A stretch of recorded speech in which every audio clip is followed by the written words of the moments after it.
આ બધા દુનિયા કહેતા હતા કે આ માતા ફાતા ના હોય, આ ધૂણવાનું બૂંદવાનું તો બધું આ તો નાટક કહેવાય, આ તો ધતિંગ કહેવાય.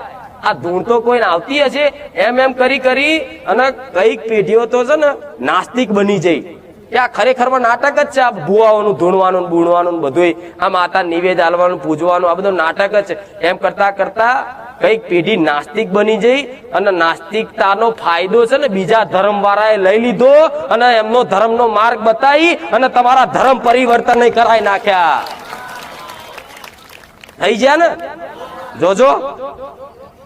એટલે આ ધર્મ ટકી રહે, દેવી શક્તિનું અસ્તિત્વ ટકી રહે, એના માટે જ મારા ભગવાને આવા હડાહડ કળિયુગમાં આવી મન સતની ગાદી આલી છે.